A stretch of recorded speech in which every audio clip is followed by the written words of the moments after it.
వీడియోలో మనం third method linear differential equation ఈ మెథడ్లో క్వశ్చన్ ఎలా వస్తుంది, ఎలా సాల్వ్ చేయాలి ప్రతిదీ డిస్కస్ చేద్దాం. సో ప్రీవియస్ వీడియోస్ మీరు చూడకపోయినట్లయితే డిస్క్రిప్షన్లో లింక్స్ ఉంటాయి. ఫస్ట్ సెమ్ మ్యాథ్స్ ప్లేలిస్ట్ అని అక్కడి నుంచి చెక్ చేసుకోండి.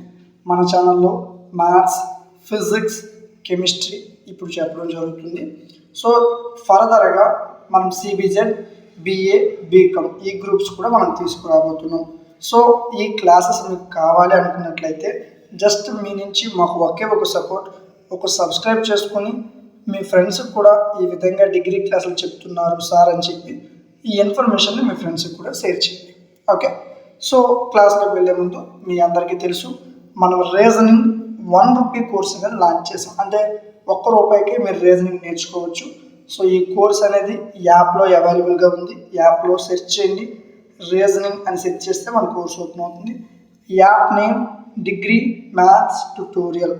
యాప్ లింక్ డిస్క్రిప్షన్లో ఉంది, అక్కడి నుంచి డౌన్లోడ్ చేసుకోండి. లేదనుకుంటే ప్లేస్టోర్లో సెర్చ్ చేయండి, అక్కడి నుంచి యాప్ డౌన్లోడ్ చేసుకోండి. డౌన్లోడ్ చేసుకుని రీజనింగ్ క్లాసులు అనేది చాలా బాగా నేర్చుకోండి. ఓకే, సో ఇప్పుడు మనం లీనియర్ డిఫరెన్షియల్ ఈక్వేషన్ చూద్దాం. ఇందులో మనకి ఎప్పుడు కూడా 2 టైప్స్ ఉంటాయి. 2 టైప్స్. ఒకటి వైలో ఉంటే అలా ఉంటాయి, ఎక్స్లో ఉంటే అలా ఉంటాయి. సో మనకి ఇచ్చిన క్వశ్చన్ అసలు ఎక్స్లో ఉందా వైలో ఉందా ఎలా ఫైండ్ అవుట్ చేయాలి నేర్చుకుందాం. సో మనకి ఇచ్చే లీనియర్ డిఫరెన్షియల్ ఈక్వేషన్ వైలో ఉంది అని ఎలా ఫైండ్ అవుట్ చేస్తాం అంటే ఎప్పుడు న్యూమరేటర్ని తీసుకోవాలి. న్యూమరేటర్ ఏముంది డివై అంటే ఇది అందరూ ఉన్నట్టు వైలో ఉన్నట్టు, ఇది దీని యొక్క ఫార్ములా. సరే, న్యూమరేటర్ ఎక్స్ డిఎక్స్ అంటే ఇది అందరూ ఉన్నట్టు ఎక్స్లో ఉన్నట్లు. సో ఇది దీని యొక్క ఫార్ములా. సో మీకు క్వశ్చన్ ఇచ్చేటప్పుడు క్వశ్చన్ చూడగానే చెప్పేయాల ఇది ఎక్స్లో ఉందా వైలో ఉందా. ప్రతిదానికి ఫార్ములా ఒకటే ఉందా, జస్ట్ ఐడెంటిఫికేషన్ అంతే. సో ఇక్కడ క్వశ్చన్ చూడు, న్యూమరేటర్ ఏముంది వై అంటే linear differential equation in y అని అర్థం. ఓకే, సో అది ఇక్కడ ఎక్స్ ఉందనుకో అంటే దాని అర్థం ఏంటి linear differential equation in X అని. ఓకేనా, జస్ట్ న్యూమరేటర్ని బట్టి అది ఎక్స్లో ఉందా వైలో ఉందా అనేది డిసైడ్ అవుతుంది. ఇది మెయిన్ కాన్సెప్ట్, గుర్తుపెట్టుకో. సో ఇప్పుడు దీని మీద ఒక ప్రాబ్లం చూద్దాం. సో మీరు ఇంతకుముందు నేర్చుకున్న 2 మెథడ్స్ ఒకలాగా ఉంటే ఇప్పుడు నేర్చుకోబోయే మెథడ్స్ అనేది చాలా చాలా చాలా ఇంపార్టెంట్. ఈ 3 మెథడ్స్ కూడా మీకు బాగా రావాలి. ఫస్ట్ 2 మెథడ్స్, ఇప్పుడు నేర్చుకోబోయే 3 మెథడ్స్. ఈ 5 మెథడ్స్ వస్తే ఫస్ట్ యూనిట్ నుంచి ఫుల్ మార్క్స్ మీ చేతిలో ఉన్నట్లు. ఓకే, క్వశ్చన్ చూద్దాం. Solve dy by dx plus 2xy is equal to e power minus x square. మనకు తెలిసింది ఏంట్రా, మెథడ్ని ఫైండ్ అవుట్ చేయాలి. సో మనకి ఇంతవరకు నువ్వేంటి mdx ప్లస్ ndy అదొకటే మనకు తెలుసు, ఆ ఫార్ములాలో లేదు. సో పక్కన పడి మొదటి 2 కాదు, 3వ మెథడ్కి రా. 3వ మెథడ్ ఎలా ఉండాలి, dy by dx plus py is equal to q. చూడు అలా ఉందా లేదా, dy by dx py అంటే 2x in p అనుకోప్పుడు py is equal to q. q ప్లస్లో ఎంతున్నా నీకు పర్లేదు, ఎంతున్నా నీకు అనవసరం, అక్కడ ఒకే టర్మ్ ఉండాలి. ఓకే, సరే ఇది ఏ ఫామ్లో ఉంది, dy by dx plus py is equal to q. సరే సార్ బాగుంది. p వాల్యూ ఎంత 2x, q వాల్యూ ఎంత e power minus x square. సరే sir, exact differential equation, non exact differential ఈక్వేషన్లో మనకి ఇంటిగ్రల్ ఫ్యాక్టర్ ఎలా కట్టాలో తెలుసు. బట్ థర్డ్ మెథడ్కి వచ్చేసరికి ఇంటిగ్రల్ ఫ్యాక్టర్ ఫార్ములా ఏంటి, ఈ ఇంటిగ్రల్ పి డిఎక్స్. ఇది దీని యొక్క ఫార్ములా, ఇది నువ్వు బాగా గుర్తుపెట్టుకో. ఫార్ములా ఏంటి, ఈ ఇంటిగ్రల్ పి డిఎక్స్. సో ఈ ఇంటిగ్రల్ పి అంటే అంతనా 2x డిఎక్స్. సో 2ని బయటకు తెచ్చారా కాన్స్టెంట్ని, ఈ square into integral x dx. Integral x డిఎక్స్కి ఫార్ములా ఏంటి, ఎక్స్ స్క్వేర్ బై 2 తెలుసు కదా. ఇంటిగ్రల్ ఎక్స్ డిఎక్స్ అంటే x power n plus 1 by n plus 1.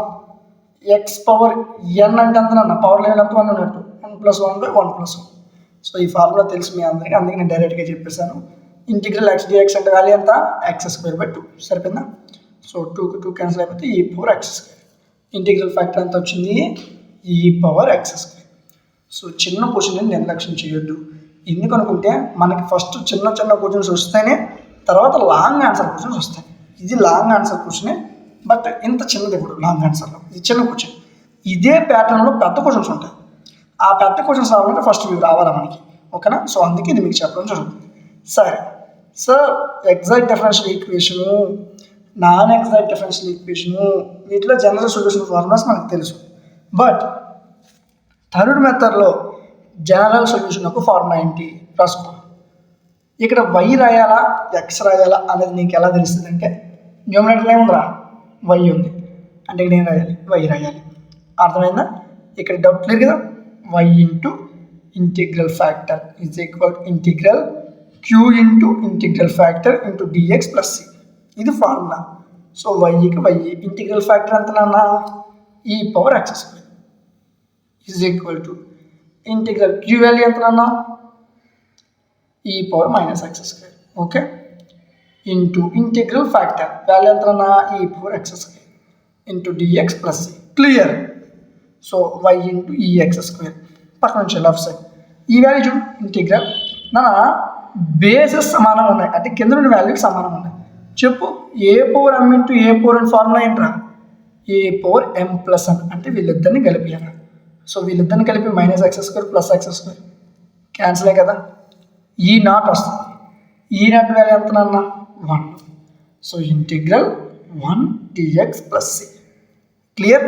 So integral 1కి వాల్యూ ఎంతరా, ఇంటిగ్రల్ 1 డిఎక్స్ వాల్యూ అంత ఎక్స్, ఎంత నాన్న value x. So y into e x square is equal to x plus c. అర్థమైందా? Integral 1 dx value x నాన్న, ఈ సికి C రాస్తాం, సి అంటే కాన్స్టెంట్. ఓకే క్లియర్, అర్థమవుతుంది కదా. సో ప్రతిదీ జాగ్రత్తగా నేర్చుకోండి. సో మెథడ్ ఏంటి, ఎలా చేయాలి రఫ్ నోట్స్లో రాసుకో. ఫస్ట్ మెథడ్ ఏంటి, దాని ప్రాసెస్ ఏంటి, సెకండ్ మెథడ్ ఏంటి, దాని ప్రాసెస్ ఏంటి. సో ఇందులో నీకు ఇక్కడికి వచ్చేసరికి ఇంటిగ్రేషన్ చేయడం రాలే, ఎగ్జామ్లో నీకు ఫార్ములా గుర్తు రాలే, క్వశ్చన్ వదిలేకు, ఫార్ములా గుర్తు వచ్చినా రాకపోయినా క్వశ్చన్ వదలకు, ఓకేనా. సో నీకు ఫార్ములా రాకపోయినా ప్రొసీజర్ ఫాలో అయిపో. మా సార్ నాకు ఏం చెప్పారంటే, సింపుల్ ఇంటిగ్రల్ ఫ్యాక్టర్ కట్టేశాక ఈ ఫార్ములా వేసేయమన్నారు, ఈ ఫార్ములా వేసి ఆన్సర్ రాసి, అంటే నీకు ఇక్కడ రాలేదనుకో చేయడం, ఆన్సర్ రాసిందన్న ప్రాక్టీస్ చేయు. ఏమైనా ఎగ్జామ్లో మర్చిపోతే నీకు వచ్చిన ఆన్సర్ని ఇక్కడ రాసిందన్న, అలాగైతే ఎన్నో కొన్ని మార్క్స్ పడే అవకాశం ఉంటుంది. సో క్వశ్చన్ పేపర్లో క్వశ్చన్ ఎప్పుడూ వదలొద్దు, 75కి 75 అటెంప్ట్ చేసి రావాలి. ఓకే, ఇది చాలా ఇంపార్టెంట్ మెథడ్, జాగ్రత్తగా నేర్చుకోండి. వీటి మీద ఇంకా పెద్ద క్వశ్చన్స్ ఉన్నాయి, అవి మనం తర్వాత క్లాసెస్లో డిస్కస్ చేద్దాం. ఓకే. సో మీరు ఎవరైనా రీజనింగ్ కోర్స్ తీసుకోవాలనుకుంటే, సో ఆ యాప్ లింకు, ఆ రీజనింగ్ కోర్సుకు సంబంధించిన వీడియో లింకు మీకు కామెంట్ సెక్షన్లో ఉంది, కామెంట్ సెక్షన్లో అయినా చూసుకోండి. ఓకే, ఇలాంటి మరిన్ని వీడియోస్ కోసం మన ఛానల్ లైక్ చేయండి, మీ ఫ్రెండ్స్ అందరికి షేర్ చేయండి, సబ్స్క్రైబ్ చేసుకొని సపోర్ట్ చేయండి. Thank you.